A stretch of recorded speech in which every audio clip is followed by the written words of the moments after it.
An outbreak of Rudelian plague has struck the Cardassian colony of Pentath 3. Chapok is not an expert on luck, and Sisko says 4 pips will make Worf wish he'd gone into botany. Hey, everybody. You know, have you been feeling stressed at all lately? Let's get all that stress away because it's happy time. It's the 7th rule of Cirroc, Lofton, everybody. Hello. We also have a very special guest to ensure that we stay happy and to class up the joint, Melissa Longo. Hello. You gave a look like that's a lot of pressure on me. My name is Ryan T. Husk. We are doing a review of Deep Space Nine's Season 4 Rules of Engagement. Speaking of happy, this was kind of a, I don't know, what was this kind of? It wasn't a happy. I don't know. I don't want to say it was an unhappy episode, but.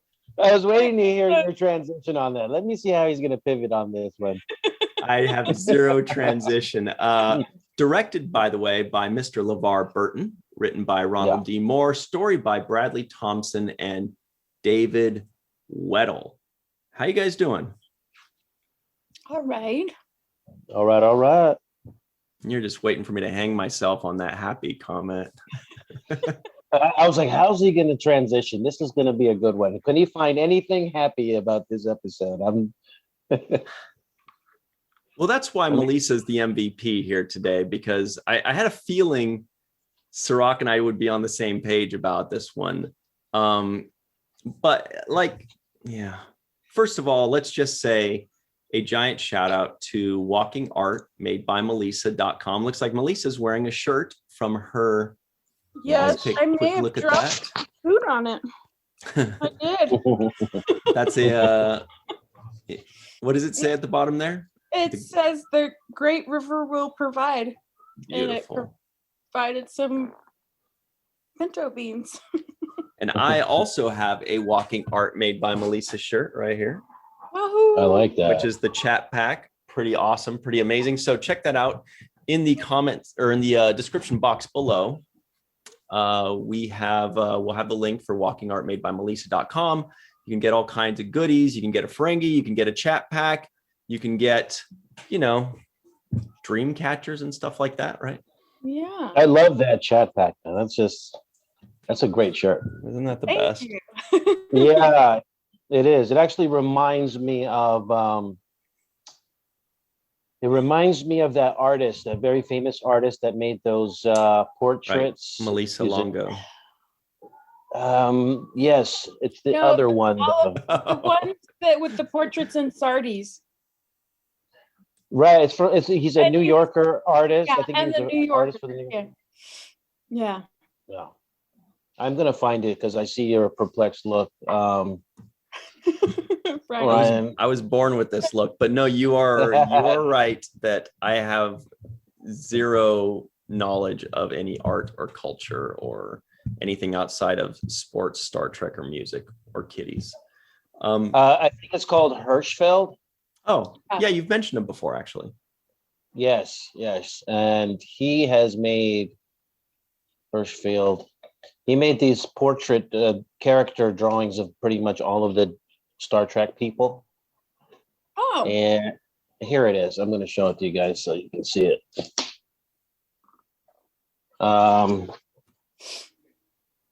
Here's his Leonard Nimoy, for example. I don't know if you guys can see that. Oh, yeah, we can.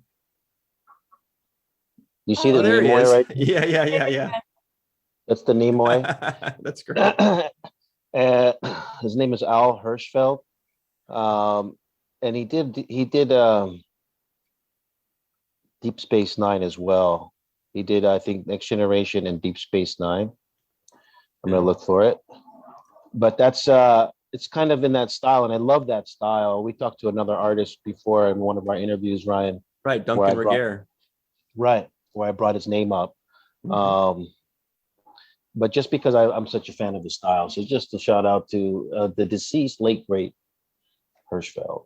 Yeah, I'm actually a fan of his, actually when he used to play sports he used to play for the Vikings, the great running back Hirschfeld Walker, if you'll recall. Yes. Really great. Shout out to him. Yes, and his candy bar Hershey's, we also enjoy that as well. Yeah. Anyway, and the comedian Jerry Hirschfeld.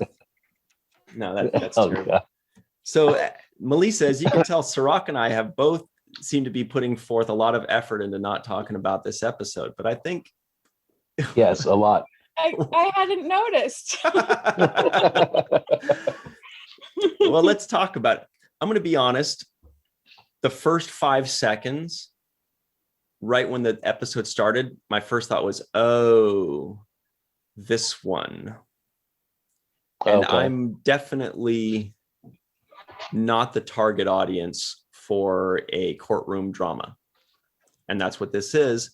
And I bet it did really well with those people, the people that like the courtroom dramas or the people that like the suspense. I mean, it's a very well written episode. It was well acted. It was well directed. It's great all around.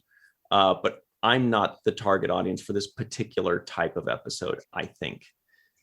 My guess was Cirroc wasn't either. Was I right? Well, here are my notes. If you can see, it's not much. And one of the notes was LeVar Burton. That was like like, literally. Let me fill up some space here. 42-minute running time. And I just wrote the title down here too. So the half of it is the title and LeVar Burton's name. So it's literally not many notes. I thought I'd go off just the cuff because I feel like this is more of an emotional type of feeling episode than one to take notes on. Right. And no B plot. No B plot. Yeah. I talked about this before. We had an episode where I talked about how deep Star Trek, not just Deep Space Nine, but Star Trek has the ability to incorporate other genres of television into it. So Star Trek can do a Western, for example. Right. Right. And it works in Star Trek. They can also do a CSI type of crime scene investigation type of show, which is like a police show. And they can also do, in this case, which is the lawyer courtroom legal drama show, right? So they have the ability to encompass all of these things. And I actually think that it would be in their interest one day later on in the future to develop such a show that is exactly focused on these kinds of subcategories for the Star people Trek who CSI, do. Right. Right. Star Trek CSI. Yeah. And it would be interesting to see the different legal aspects from different races or different species and how they handle their legal system, not just how the Federation handles their legal system. What a fun idea. You're right. Right. So they could also do the Star Trek, what is a law show? Law and Order, right? Right. Law and Order Star Trek edition, right? Yeah, Star Trek, the Law and Obsidian Order. Well, we've seen one or two of these, like there was the one where O'Brien was being, tried in the courtroom, the Cardassian court. Right. But you're right, Melissa. I think it's more interesting if it's on an alien homeworld, because then that's the twist. That's the setting, is their laws and their rules and their regulations. Whereas when it was under Federation law, there was no twist. There was no added flavor to it. You know what I mean? Well, because we kind of know what we're getting, and we're kind of getting an Americanized system of justice, but we're calling it the Federation. So right. And it wasn't even like the system of justice itself was not even really part of the story. The story was just, here's what happened, and it's looking bad for Worf. It looks like he did something bad, and then oops, plot twist. It turns out it was all just a trick. Right. It wasn't really even about the trial itself. It was a way to tell a story, And I thought that it was really good the way they did like the flashbacks thing, but we could talk about that a little bit. Yeah. Looks like Cirroc, you're going to say something. Yeah, that was one of the few notes that I did take, actually. Was We're going to be out of things to say in like 2 minutes. I know, right? But no, I do think that I want to say that the actor who plays the guys, he does a good job. So this is not a knock on his performance. I think. Is that Ch'pak? Shakur. Yeah, I knew you were going to say that. As soon as you said Ch'pak, I'm like, I got to beat him to it. I had to. Yeah, Chapok, that's his name. Yeah. So I liked his performance. I thought he was a worthy adversary or a worthy representation of a Klingon legal counsel or whatever. So I thought that was accurate and that he was good at that as far as provoking Sisko to bring out his chess game, right? Let me bring out my chess moves. So I thought he did a good job. Now that you mention it, though, it does make me think that we did have a Nam or two. One of the Nams, speaking of Chapok, was Shakar. So we had Chapok and Shakar. So I think that works well. Yeah. There. Do you guys remember who got the other Nam? Let's see. I don't think this person's name was actually mentioned. Just who they are was mentioned. It was a Curzon or? Was it Curzon? I don't know. Curzon was mentioned. Oh, really? Curzon was mentioned. Yeah. I need to take a note of that. He was the Klingon expert. Jadzia said, right. I dabble, but Curzon was the expert. You're right. It was Kern also and Alexander. Those were the two, because they actually mentioned, I don't know if they said, I think they said Alexander's name, but they didn't say Kern's name. They just said, in your brother, blah, blah, blah, blah, blah. Okay, yeah. So his son and his brother, right? Mm-hmm. Mm-hmm. Now I'm starting to try. Yeah. Now I'm thinking, did Shakar get mentioned? I thought he did, but maybe that was the last episode. Anyway, so no, I didn't hear Shakar's name in this one, but yeah, it's possible. I think I was just reaching there. I think that was last week that he was last week, and I'm still focused on that. But yeah, so you liked his performance, huh? I liked his performance. I thought he was good. I mean, I think that the problem in the story lies with, one, the fact that we know that the Federation is going to rule in favor of the Federation. There's like no mystery behind that. And so that leaves it flat. It doesn't give you that edge of suspense, like what's going to happen. Now, had they been in a Klingon court, mm-hmm. Then we definitely would have seen what you're talking about. I believe that it would have been like Sisko having to, really prove to the Klingons that it's in their best interest to, grant him a reprieve or whatever for whatever it was. So I thought that was one thing. And the other thing is, I thought that this episode was really going to be about him killing his brother or attempting to kill his brother, Kern, right? Like, they didn't even mention that when they were running down his credibility and saying that, you lost your title, you've been stripped, your son is living in disgrace, and even your own brother asked you to kill him, right? Or something to and that. You tried to do it. You didn't even say no. You're like, all right now? All right, sure. Right, and that would be a credibility. Yeah, but isn't Kern technically dead in the eyes of the Empire, and because he's living under a different name and a different identity that he doesn't even know about. So why would the Klingon Empire know about it too? That's true. I think that's accurate. So they did bring up his brother, but they didn't bring that exact thing up. Maybe that's been properly covered up and not revealed to the Klingons like you're discussing. So I think it's a fair argument. Yeah. Do you think when Worf stabbed him and like the blood that comes out of him is called like Kern's nectar, or do you think that they just call it blood? Yeah, God. No comment. No comment. It's probably just blood. But I think that's how they.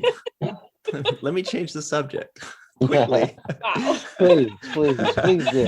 I think that what they did do that was new and interesting and created a twist was making the flashbacks break the fourth wall and talk to us. Like he's like remembering. He's like, oh yeah, I was handing him a drink, and he said something about how he ordered prune juice, and Worf loves his prune juice or whatever it was. It was like a really interesting thing.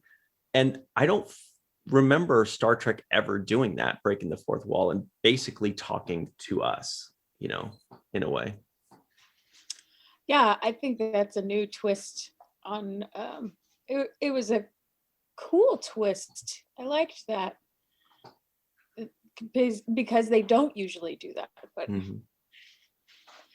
it was one of my things. Absolutely, I have to agree with you, Melissa. And I think that's a director's choice. I'm not sure. Yeah. What do you think? Yeah. I too was trying to figure out if that was on the page or not, because I feel like it has to partially be on the page, because that's a pretty drastic change for a director to make.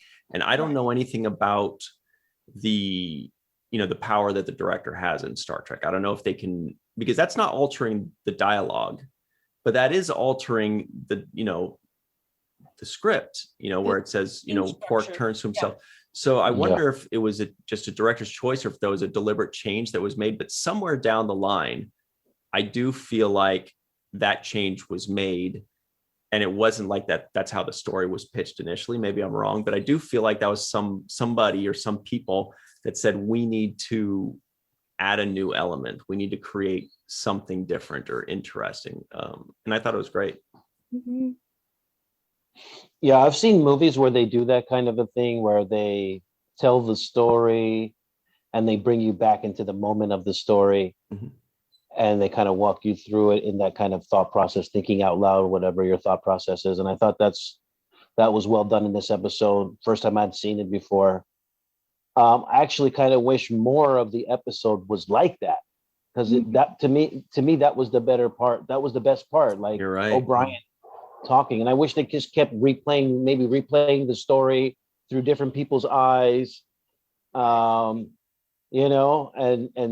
there you play this like telephone game of perception, like, oh, well, I saw it like this and I saw it like this. And I thought they could have played with that aspect of it more.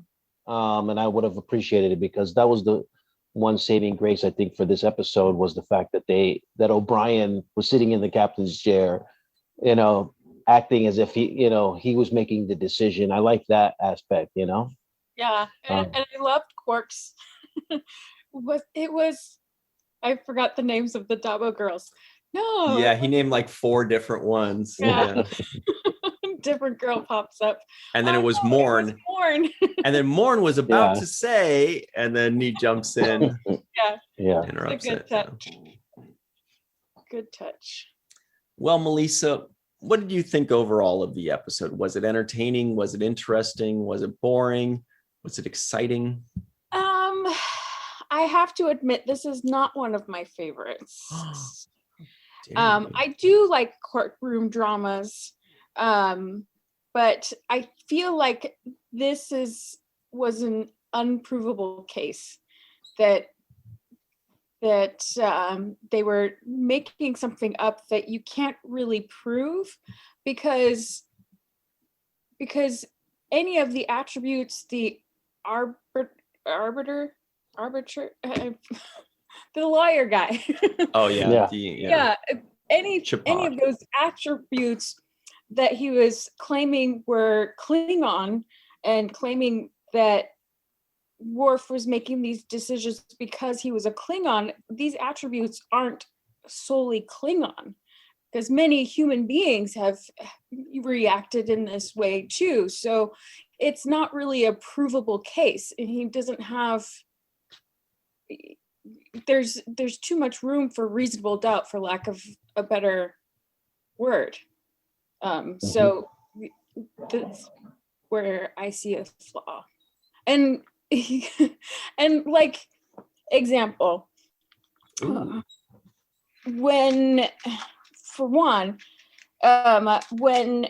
Worf punches him out on the stand, human beings have done that to each other on the stand, so it's not solely a Klingon, reaction. Right. Jadzia, he brings up the holosuite program to Jadzia and saying, well, what decision did he make at the end of the thing?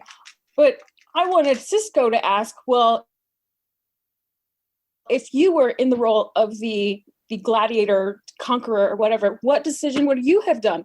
It's part of the game, so he I don't know, there's just too many holes of, well, Jadzia is just as capable of making that choice because of the game that they're playing at the time as Worf is. So it just flies out the window in my book. I thought for sure you were reaching for some chips that whole time. When you reached out like this and you're reaching for something over there, I don't know why, but I thought for sure that you were reaching for like some kind of payoff that we could watch you grab a chip and be like, that's all I have to say about that. But nothing came.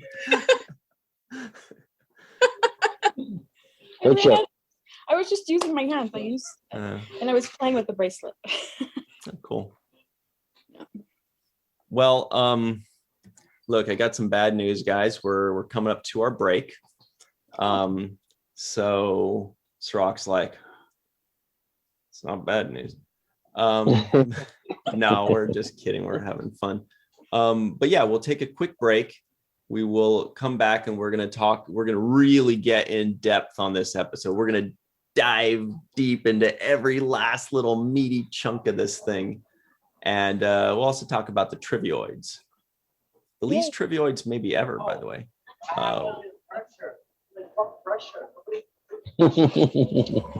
Your first trivioid had me thinking, like, did I watch this episode? Because I don't know.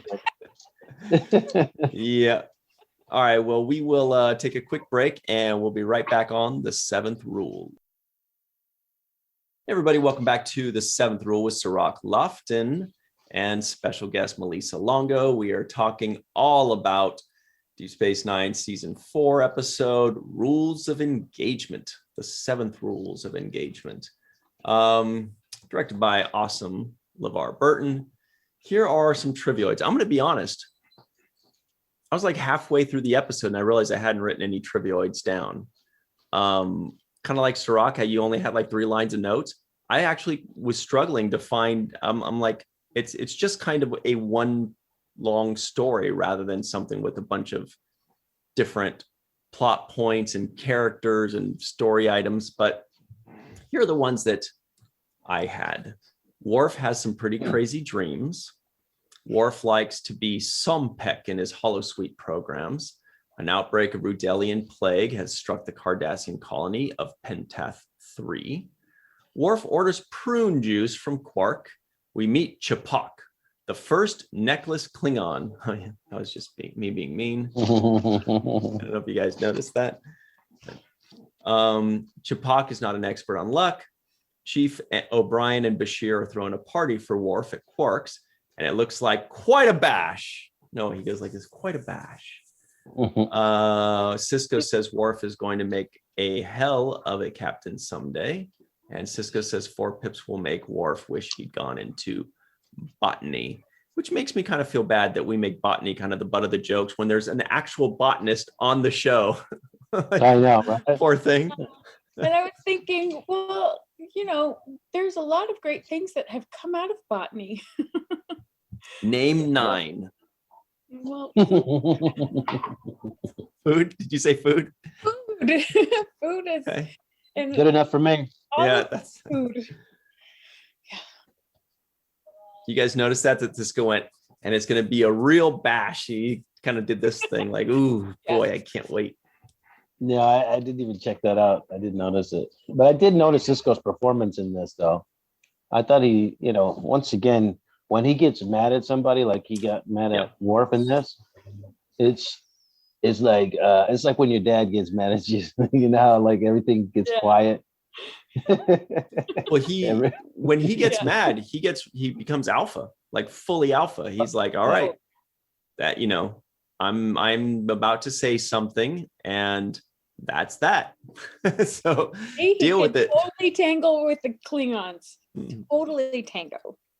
Yes, he can. And I thought that was pretty good. I mean, as far as how he went toe to toe with Worf and with this Ch'Pok.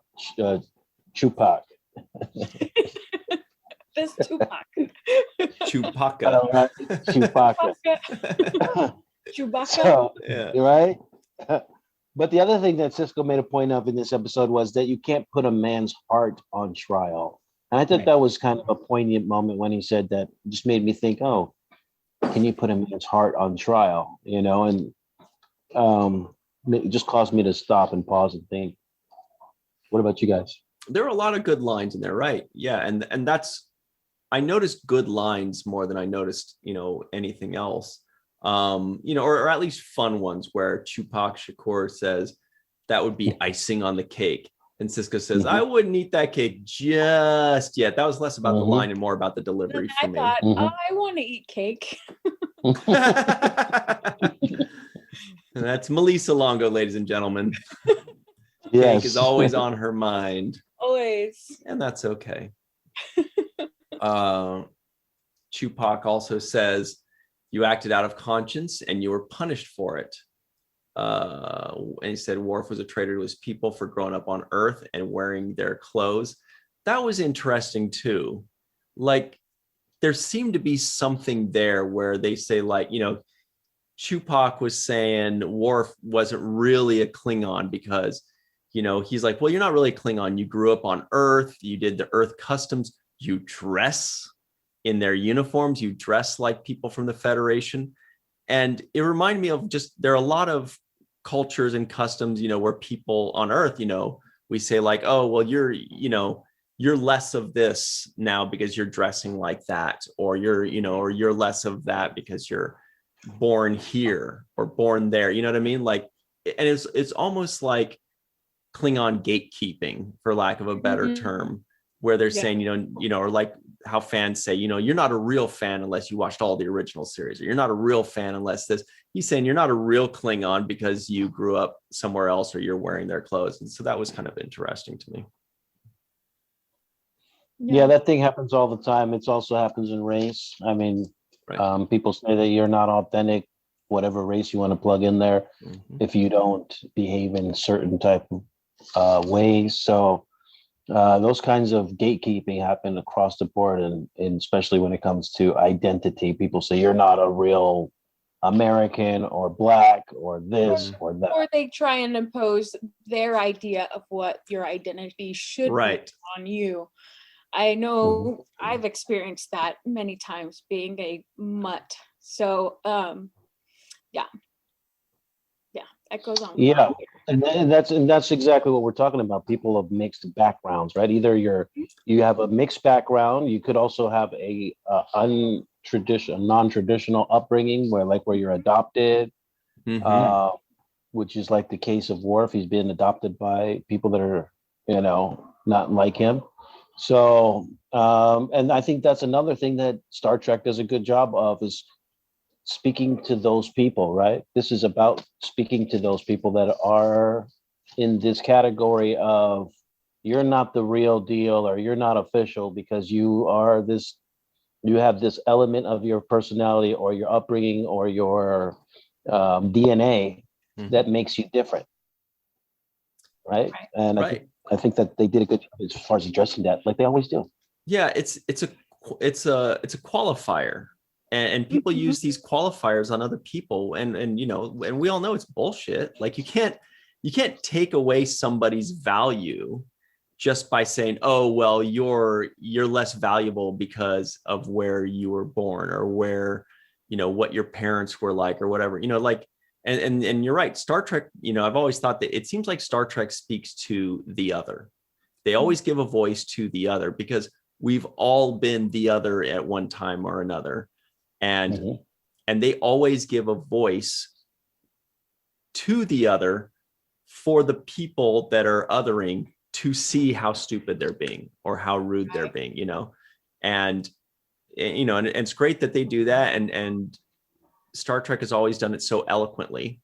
They don't beat it to death, but they do something and then they go to you and you're like, oh, they kind of give you a look like, oh, you get what I'm saying here? And we go, yes, we do. Continue, please.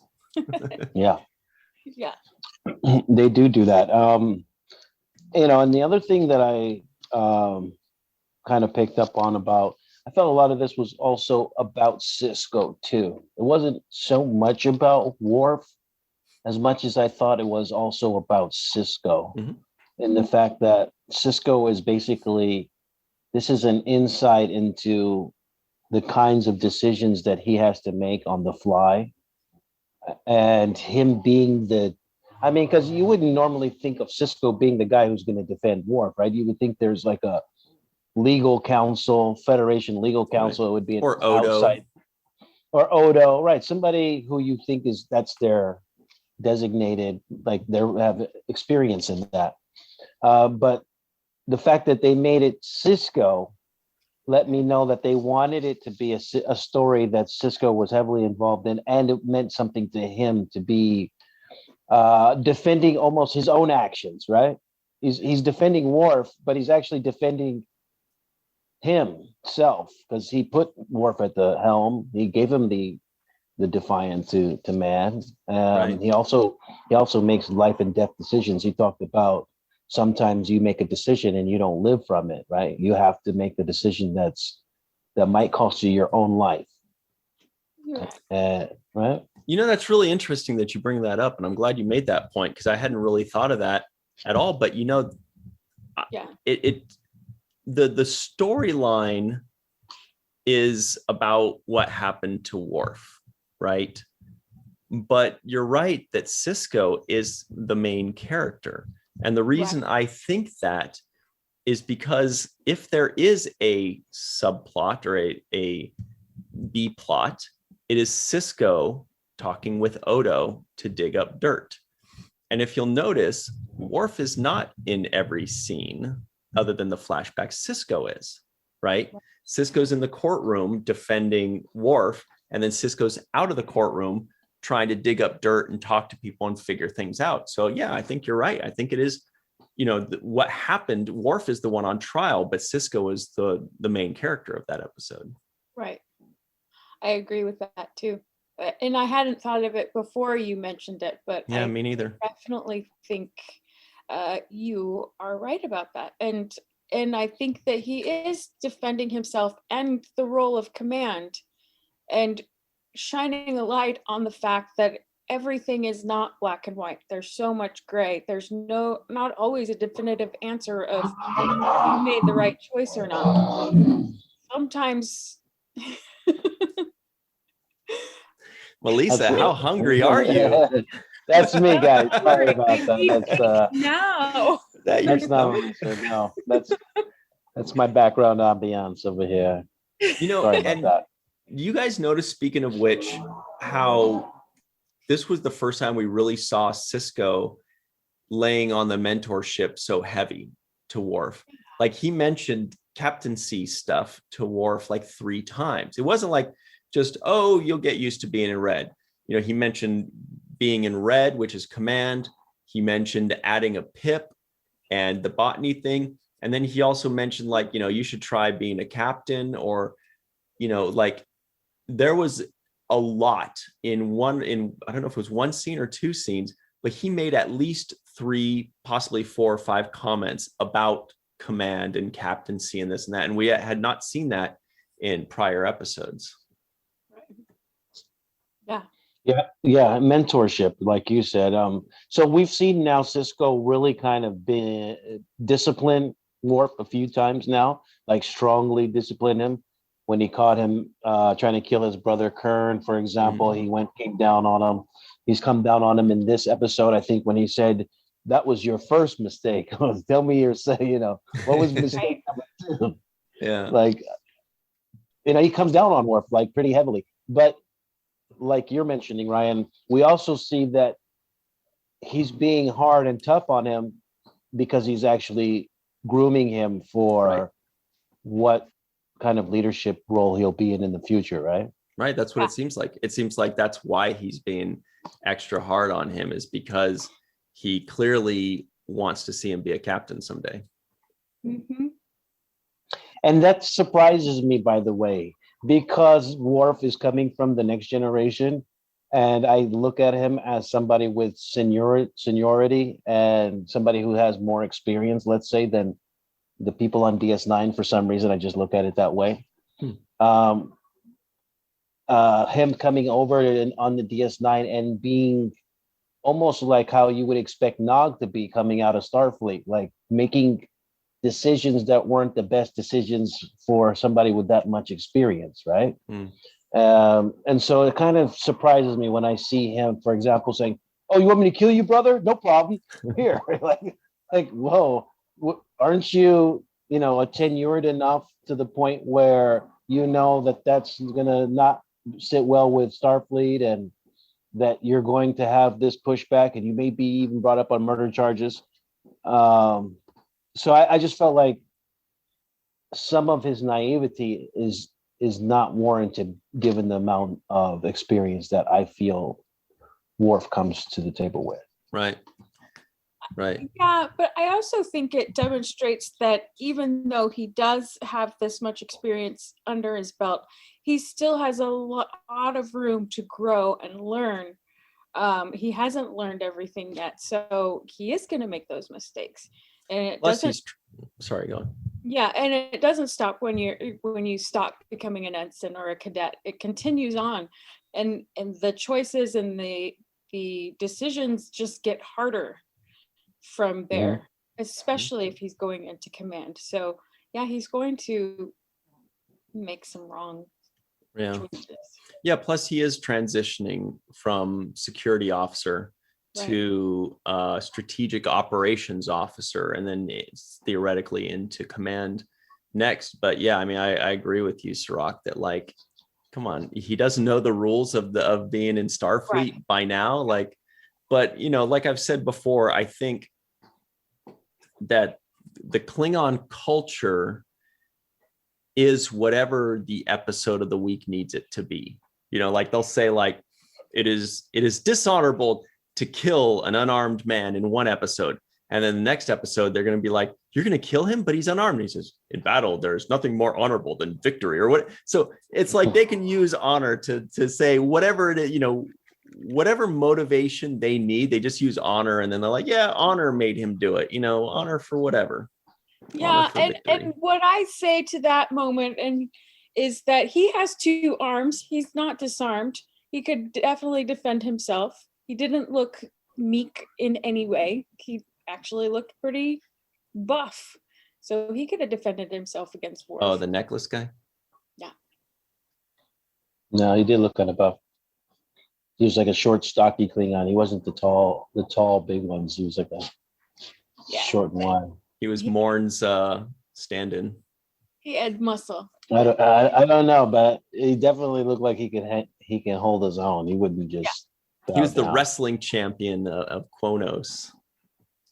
But you know what? Worf hit him with a nice set of combination move when he got up and did his little killer strike. It was like a 3-piece combo. I was like, whoa. I rewound it and watched it 3 times too. Did you rewatch? He's like, yeah. He's like, yeah.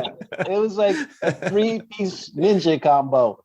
And he ended with one of these. He ended with the full right on the Arucan. But they need to dub in Ryan's noises with it. That's so funny. Yeah, that was and there was a lot of space in between. It was like 1, 2, 3, but that's Star Trek fights. They like, those dances. Shout out to Chuck Norris for choreographing that little bit of a fight scene, guys. Thank you, Chuck. Thank you. We should make a Star Trek Chuck Norris joke. Like when Chuck Norris does a push-up on Deep Space Nine, he doesn't go up, the station goes down. Melissa says no, so I'm gonna have to go with her on that. All right, I get 2 thumbs down on that one, but we'll keep working on it. Okay. Everybody in the chat, give us a Chuck Norris Deep Space Nine joke, and we'll see what happens. I know the chat's going to come up with some kind of good Chuck Norris Deep Space Nine joke for us. I did have a nitpick about Sisko calling Chewbacca to the stand. Okay. Because Chewbacca wouldn't have to do that. He'd be like, no, I'm going to win this thing. I don't need to do this. Yeah, he was ahead. And he would know that that's like a ploy to get him to say something or do something. And as a legal counsel or legal representative. He has no obligation to do that. So that's like strictly a volunteer move. And I kind of was like, would another lawyer do that? Would Johnny Cochran get in the witness seat and let the other person's lawyer interrogate him? And I just don't see it. Cocky enough and thought that he was better and smarter than his opponent, then maybe.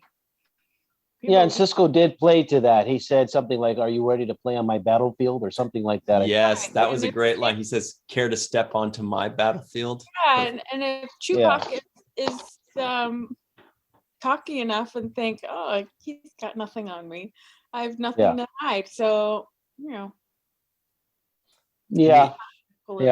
By the way, the admiral's name was Admiral Talara. Just for anybody scoring at home, Admiral Talara. Not much to say, I don't think. And ego makes people do crazy things. So. Yeah, there was a big ego thing. I thought there was another moment that I liked too when he came over to him and said, "Why don't you just give up and I'll fight for Worf exactly in the Klingon court. I just want to fight. I don't mind. I'll win. I'll represent Worf." And I'll make sure that he doesn't get the death penalty and this and that. So he kind of came at him like, just give up now because you clearly are going to lose, right? And I like that. I like that aspect of it. Mm-hmm. So you're right, Melissa, but just to say. Uh-oh. Yeah. I heard somebody say nitpick. Did I not? Was it you that said nitpick? I think it was you. Yes, it was me. Sorry, sir. Sorry, sir. It was me. It's my time to shine, damn it. Yes. Here it comes, ladies and gentlemen. I love Chief O'Brien as much as the next guy, but there's no way he's going to be captaining the Defiant with Kira there. Agreed. I thought the same thing. I was like, how would he have been in command if Kira were on board? She would have definitely taken over. She would have been like, not so fast, meat and potatoes. Right. It's my turn. I mean, at least I think so. I feel like she has captained the Defiant while O'Brien was there. Mm-hmm. And she will again in the future. So and she owned it because she sat in that captain seat like this. Remember, she was like, what? She was Bajoran spreading. Yeah, it was good. Where was she when they cut to the scene with O'Brien in the captain's chair? Was she in the? I didn't see her in the. She was there. She was there at first when there was Worf and O'Brien and Kira. But then when he said, "If Worf had been injured, would you have taken the captain's seat?" And he said yes. And then when it showed him there, we didn't see Kira to try to eliminate that, train of thought. But the guy didn't say if Worf were injured and Kira were not there. You know what I mean? Right. But she had already been established on the ship. So hence the nitpick. Yeah. Kira would have taken over. She'd be like, whoa. Calm down, dude. Sit back down. I got this. I outrank you. And then, and that's the thing is when O'Brien was envisioning himself as the captain and they were going through that sequence, they had the black dude on the front at the helm. I think he was piloting it or something, right? And I was like, where did this guy come from? So is he? I've never seen him before. So I thought, is he just the imaginary? If I was captain, is this their imaginary crew that he has? He's probably thinking, man, if O'Brien gets injured, that seat is mine. I'm next. I'm up next, man. Right, I don't care whose imagination this is. That's I'm the next. closest that guy's ever been to captain. He was like one guy away. Yeah, it's probably, everybody moves up a seat. Mm-hmm. Right. That guy was doing toilets. They're like, hey, we need you to fly the ship. What? Me? All right. I've been waiting for this my whole life. Johnson, it's your time to shine. Oh, no, wait, Kira's here. Never mind. Everybody one step back. Go back to the latrine there. Back to one, people. Yeah, back to one. Okay. But they also mentioned the search for the truth. And that was another like kind of aspect in this thing. Like, I'm just looking for the truth. And then the line came, which I kind of liked, when Chupak said, "The truth must be one." Yes. And it made me another thing that just gives you pause for thought. Like, the truth must be one. So you imagine two people in a court case arguing, and there is the truth, right? But it has to be one. It's not just inherently given to you. You have to argue for it. You have to make your case. You have to present evidence of the truth and make a case for it. So it does kind of in some way have to be one. Yeah. Yeah. And Sisko, what Sisko said, the other part of what he said was, he says, it's not a fight. It's a search for the truth, because Chupak was trying to make it a fight, and Sisko was like, hey, we're just trying to find out the truth. But also it's kind of similar to when they say, history is written by the victors, right? It's kind of like people are less interested about the truth and more interested in winning,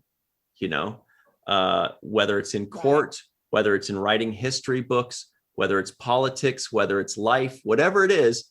People are like, yeah, the truth is cool, but I'd rather just win. And Chupak was all about that. Well, if I win, I'm setting this truth. I'm setting the stage for the truth, right? That becomes the truth, right? Mm-hmm. So I'm going to use O.J. Simpson as an example, but O.J. Simpson gets acquitted, and that becomes the truth, even though the truth may be different. It is the official legal truth, right? Right. Right. Mm-hmm. So the truth must be one. It actually made me think, oh wow, that's a clever line. And they always drop these little one-line clever little nuggets here and there, and you just got to find them, Right. You know what Melissa's favorite nuggets are, right? The Denver ones. Am I right, Melissa? Am I right? Oh God. I don't follow basketball that much, but I'm surprised you knew that was bad. That's points right there. Thought she was just I was 100% sure you were going to say Chicken Mick.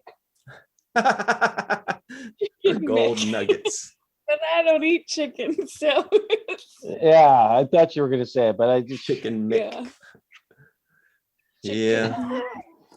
So we just have a minute left, mercifully. You guys have any final thoughts to put a button on this episode? Denver Nuggets. The Denver Nuggets. Please don't let that be the button. Please don't let that be the last thing they remember. No, it's just so random.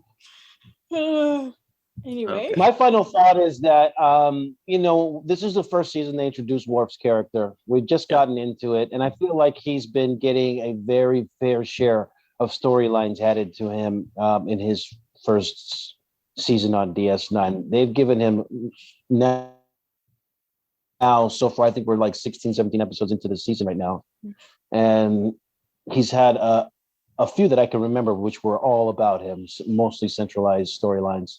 So they're really doing their best to integrate Worf into the narrative and make you forget about the time before he was there. And I think they're developing his character. Yeah, you're right. Yeah. Well, I think he's a great fit to the story. I enjoy his character very much. So much so that I went back to learn more about him in TNG. Unfortunately, I found out that I'm learning more about him in Deep Space Nine than I did in TNG. So exactly. I'm liking his journey too, and what they're doing with him. Also, finally, we do want to give a very special thanks to Carmen Shamwell, PJ Thomas, TJ Jackson-Bey out in Missouri, Bill Victor Arucan, Yvette Blackmon, Homer Frizzell, Eve England out in Wales, Dr. Marie Segal, Dr. Sue V. Gruner, Titus Mohler, Tim Baum, Robert Weissburg, Darlena Marie. Very sorry about the Denver Nuggets reference. It was just a joke itch. It won't happen again. Oh my gosh. God. And Oh God. we'll be right back with the free for all on the other side. We'll be right back on the seventh rule. Hey everybody, welcome back to the seventh rule. It's the free for all. Melissa is scratching a kitty's bun. We also have Cirroc Lofton, of course. We have Mr. Tim Baum. We have Dr. Sue Gruner, Homer Frizzell, Angie Long, Carly Creer, and it's a big party. First things first, Tim out in Mars, it looks like, has a great announcement for us. No, as a lot of people know that SpaceX has been launching several hundred satellites to provide internet access. And they opened it up to a beta a few months ago. And I just got notified that my area, they're gonna ship it to me. So I get to test out the broadband from the satellites. So that, I think that's cool. Yeah. How is it done now? Is it done differently? I need a little bit of a history lesson. Okay, I get my internet right now through AT&T. You know, it could be Comcast or whatever. Right. Satellite internet has been available for many years, but they're from geosynchronous satellites, which are 22,500 miles up. And that creates a lag time. So if you're trying to do something where, for instance, like this Zoom conference, you couldn't do it with a geosynchronous.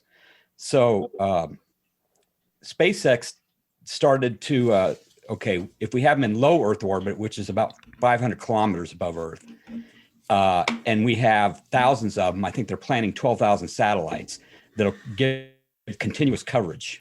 And because it's closer, it's only, 300 miles, there's no lag time. So you could actually do a video conference. So, and about Oh, whoa. I hope you're not using Starlink now. Yeah, Not a good promotion for their product. there was like some weird lag for a second there. Well, it's because he's calling in from Mars, you guys. There's a little bit of yeah, I'm getting a lag too. I'm like, well. It's like an echo. Yeah, but that was scary. No, that's good to know. I didn't know anything about the Starlink. I don't know if you guys knew about it, but I just had to Google it right now to kind of. Nope. When you said Starling, I'm thinking Clarice. Oh no, to be fully operational, they want to be about 12,000 satellites in orbit, and the lifespan is about 5 years. So they'll be continually launching satellites. Right now, they're doing about 120 a month, and so. Seriously? That many? Wow. Yeah, they've already got over 1,000 up. 3 days ago, they just launched another 60. Another 60 is going up. Everything they're sending up. That's Another a lot 6. of space traffic. Yeah, it's Well, like that's a lot up there all of a sudden. That's hard. Well, it's a big issue for astronomers, ground-based astronomers, because if you've ever done plates, you basically exposed for 6 or 8 hours on the telescope, and asteroids and satellites will streak through. And, you deal with that. But now it's like they're going to be streaking all the time.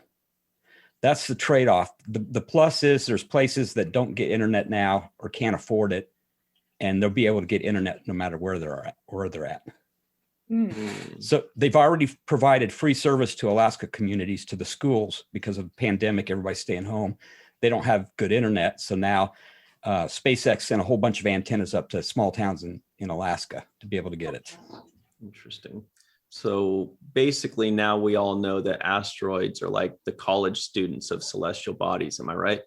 Yeah, pretty much. Because they're always going streaking, right? So Today we had that was like the worst dad joke ever. Like, stay tuned. I think we should all like collectively groan, just like, really? I'd say hold my beer, but it's actually Ryan saying that for Today. himself. Yeah. Anyway.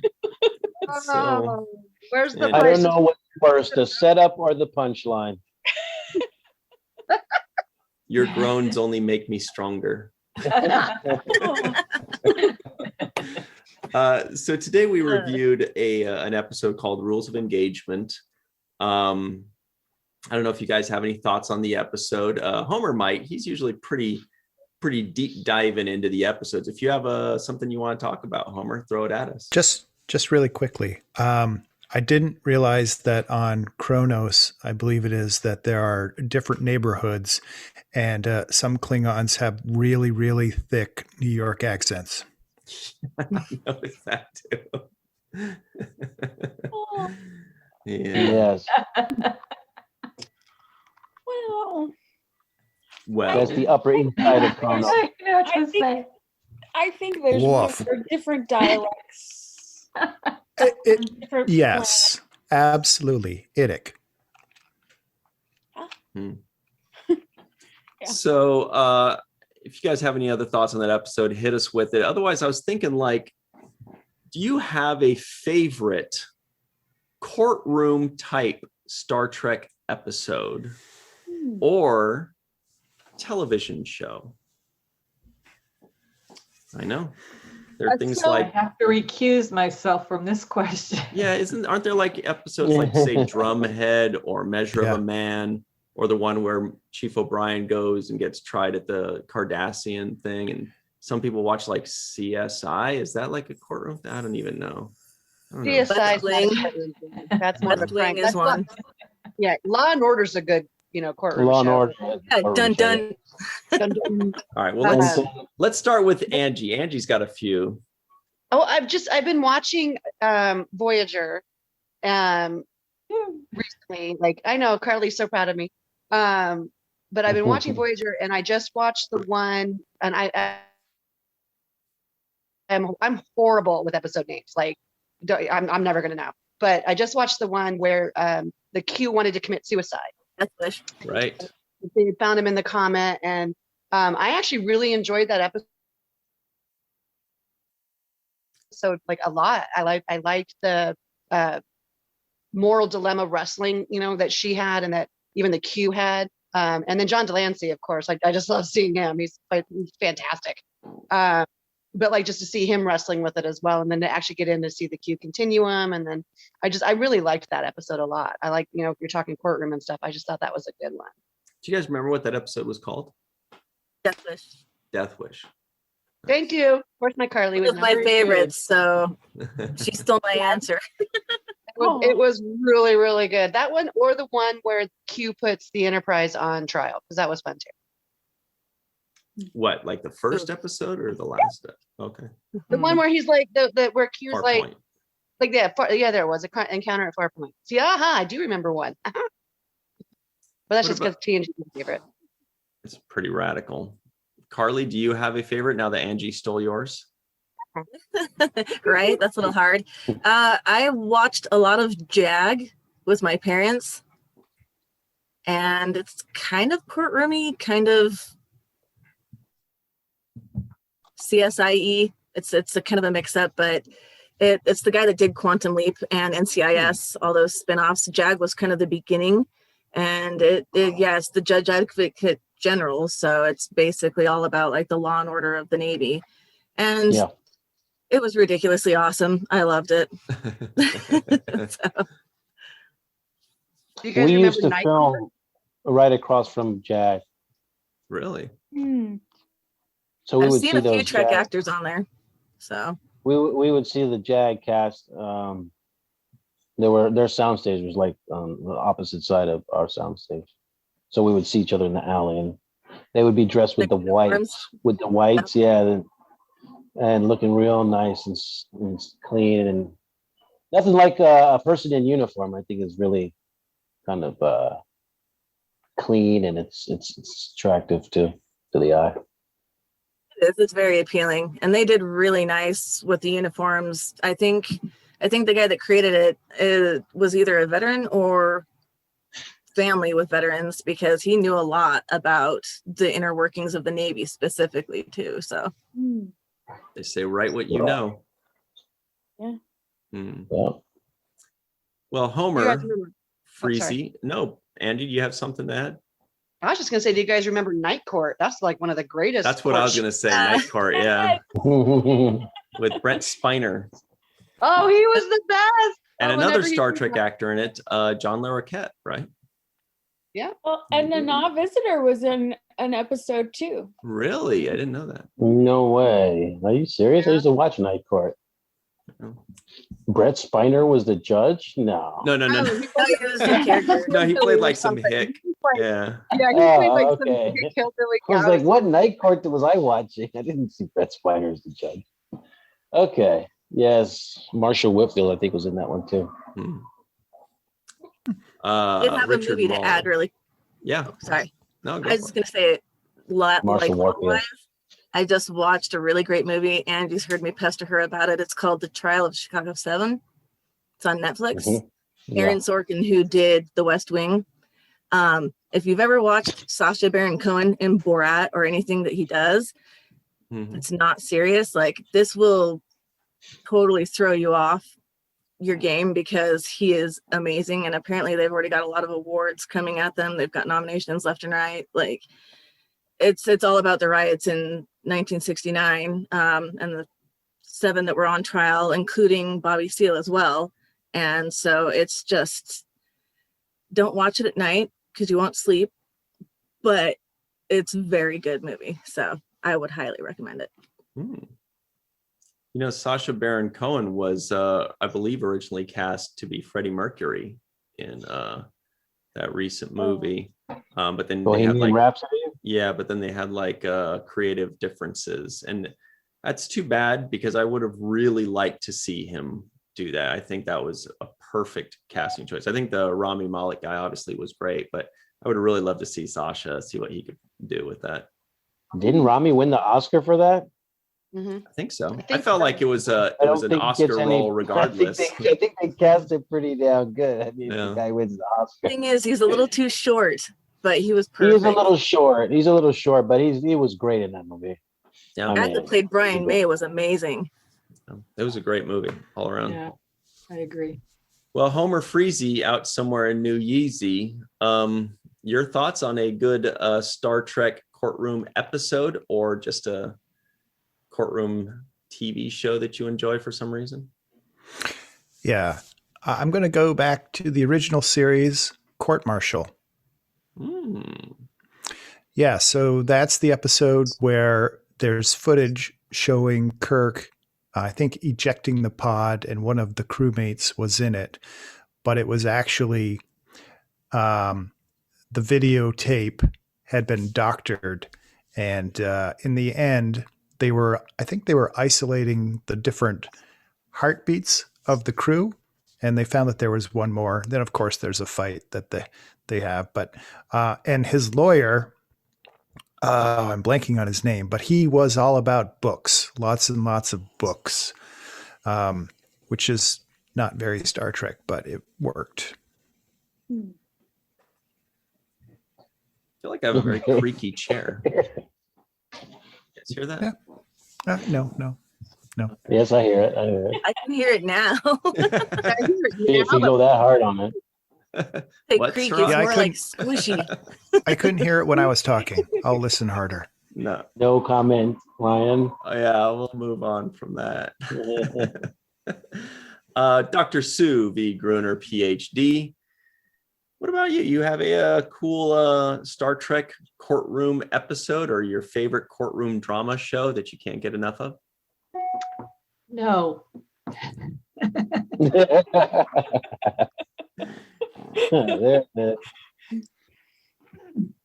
Excuse me. That was it. It's really hard for me to watch any courtroom things. And some of my closest friends will say, lighten up to me. I can't. It's too close to home. I just, I enjoy all the Star Treks just because they're Star Treks. I especially like this episode because Worf punched that guy. I think he deserved to be punched in the face. But I don't watch CSI or any of those things. We actually discussed these things at forensic meetings. the forensic effect or the Law and Order effect, things CSI effect. It's something that we talk about. People think that what they see on TV is what it's like in real life, and of course, it's not even close.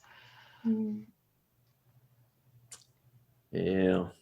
But I have a movie that I like that's going to show my age. Let's see if anybody else knows who the star of this movie was. The Verdict.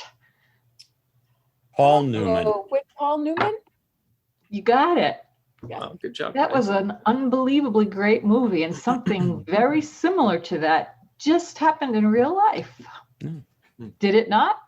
It's been a while since I saw the movie, but I actually saw it in the theater when it first came out. Wow. Yes, I'm old. I haven't seen it. Haven't seen it. Yeah, I don't know it either. Paul Newman's character he's a down and out lawyer who gets this case of this woman who's in a coma forever. And I can't remember the exact details, but it turns out a nurse was forced by one of the doctors to change when she ate last. I guess they were doing surgery on her or something like that. It's been a long time since I've seen it. But he gets to court and he finds out that the nurse actually wrote down an hour, but the doctors made her change 1 hour to a 9 so that they wouldn't get in trouble. And Paul Newman's character points that out, but they had a copy. They didn't have the original document, and the copy wasn't allowed in court. So the judge said, we can't allow that. The jury will, not take that into consideration. But they did, because they saw it, and they did the right thing that time on The Verdict. Sound like a commercial that time on The Verdict. That time. Yeah, I that's believe a he good won one. an Academy Award for that. yeah, I'm trying to remember the details. I don't remember it too well, but I know it's a very good movie. But yeah. Speaking of which, speaking of very good movies, Melissa Longo, do you have a favorite courtroom drama Star Trek episode or series or movie? I don't know that I have a favorite courtroom anything. I did 1982? Yeah. Holy crap. Yeah. Well, I love Paul Newman, so but there was one movie that I just saw that was kind of good. It's called The Cover Up, and it's set in the early 1980s, but it was made like last year or something like that. But the feel of it feels like you're back in the 80s, and I was like, oh my gosh, even the way they filmed it, I don't know what camera they used, but it was amazing. But it was this based on a true story of this lawyer who's defending or brought a civil suit against the police officers of some county because they were responsible for the death of somebody that was in their custody. So it was kind of a police brutality case, but very good, very well done. So it's not a favorite, but it's a recommended movie. But it is a movie. It is a movie with courtroom drama. Nice. Yeah. Mr. Timothy Baum out in Mars. Do you have something you'd like to share with us regarding courtroom dramas? As far as my favorite courtroom drama would be the movie 12 Angry Men with Henry Fonda. I was going to say that one. Very good. That, Great. as far as Star Trek, I think it was in the first or second season where Jadzia Dax was on trial for something that was previously committed. So I think that was one of my favorites. And, you brought up JAG because I was career military. It's like, I was never part of a court martial, but there was an Article 34 hearing, which is like a grand jury. And I was the IT person, because it was done remotely, I had to sit there and run the computers and feel very awkward as a fly in the wall while this potential court martial was going on. And then I'll show you my dress whites there. There you go. Are. Hang on, let me keep that there for just a second. Let me. Holy cow! Can't I That's a chin you won't see again. Pardon? That's a chin you won't see again for a while. Yeah, nope. It since I retired last year, I haven't shaved or got a haircut. And so far my wife has put up with it. There may come a point. I think she's really upset that I said I wanted to get an earring too. And she's like, oh, don't. I'm trying to do everything I couldn't do in the military. So. Yeah. So you were career Navy? Yes, 21 years. Against you, Army, so go Army, beat Navy. Oh, it was when I was in a hybrid unit in Afghanistan that was a combination of Army and Navy. And somebody had posted a picture during the Army-Navy game that nobody has ever posted on Facebook that Army beat Navy, because it had been like 14 years since they'd. Ever, yeah. now like a couple years ago, though. Yeah, won. Yeah, Army won last year, and they've won since then. But there was like 14 or 15 years in a row that the last time Army beat Navy was before Facebook was invented. So that's why nobody ever posted. Wow. Both of my uncles. Serious metallage going on there. Yeah. We have the Army Navy has a rivalry unmatched, and the thing is that like I don't even know why. Like it's just rivalry. Like it is what it is. One picks on the Air Force. No, Sue, I was going to say, you stick around long enough, they just kind of throw medals at you. Well, tell us what some of them are. Let me put the picture back up so I can see it. It looks like it would be heavy with all that stuff. It is actually very heavy, and I had that mounted. Wow. There's 16, 17 of them there. The highest one is an Army commendation, ironically, even though I was in the Navy. I got the Army commendation when I was in Afghanistan. But there's the Navy Achievement Medal. I was awarded 11 times. There's expert pistol, expert rifle, NATO. I can't remember all of it, but Korean Defense Medal, Afghan Medal with campaign star. So there's a bunch of stuff. And then you have to wear ribbons that don't have medals. They got overseas service ribbon and some other stuff. So,